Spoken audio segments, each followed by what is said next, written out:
Hello everyone, my name is Rob, welcome to Kinetic Rugby League. In this video I'm going to be giving you my match review of New Zealand versus Lebanon. Let's get started.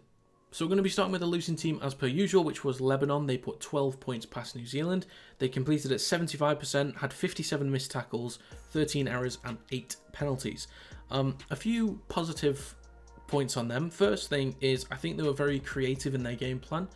The way that they tried to disrupt New Zealand's plan within the first 15 minutes. From kickoff, they went short, tried to change things up, and I think they got the ball off the back of that and got the first try of the game. I think it was, in terms of tries, it was 3-1 in each half in favour of New Zealand. So they weren't far off in each half. It's just for the first 10-15 minutes of each half, they were disruptive, they were quick, creative, and they were matching New Zealand quite well, but then it's as the game started to settle, they couldn't really keep up with it. I think they had some really well worked tries, and they should be pleased with that, but they need to work on some finishing touches.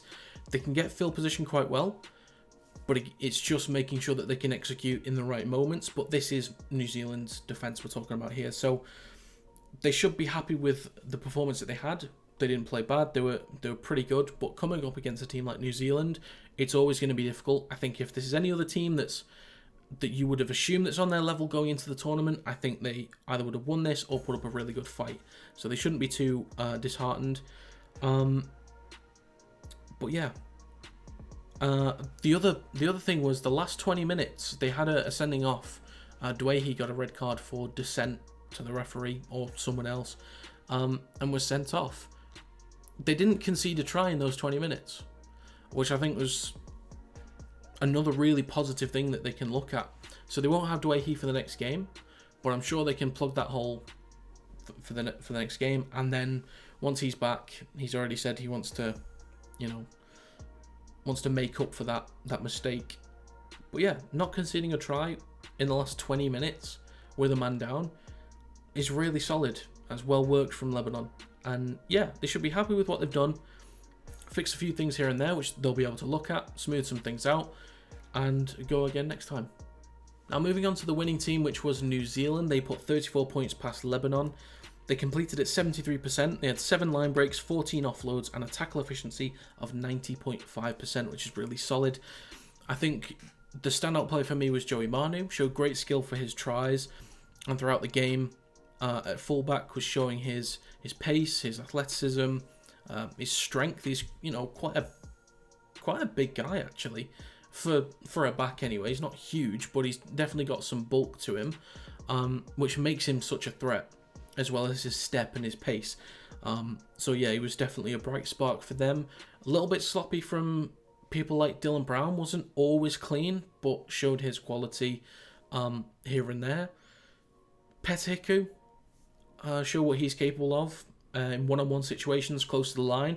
He's done that a few times for the Cowboys this season and was able to pick up a try in this game, showing what he was capable of. Jerome Hughes was missing. I think he pulled out with a thigh strain, I think it was, before the game. And I think they definitely lacked a bit of quality. I mean, they put Kieran Foran in there, who's no slouch at halfback, but this is Jerome Hughes. It's difficult to replace him. So when they get him back, I think they'll be firing on all cylinders. It was a little bit sloppy. I think in the moments where the game was a bit chaotic, when Lebanon was disrupting the game, for the most part, they weren't really able to keep up with that. They hung in there, but also I think individual brilliance was able to help them overcome those moments. But then when the game did settle down, that's when they could really show what they were capable of. They got back to their usual systems defensively and in attack, and that's when they started to open up Lebanon, because they've got quality players all over. But yeah, they'll look at the tape, smooth some things out, and they'll come back firing next game. So that's going to be it for this video. If you have any thoughts on the New Zealand versus Lebanon game, leave them in the comments down below. If you enjoyed this video, feel free to leave a like and subscribe to the channel to stay up to date with new content. You can also follow the social media accounts in the description down below. Thank you very much for watching. I'll see you next time.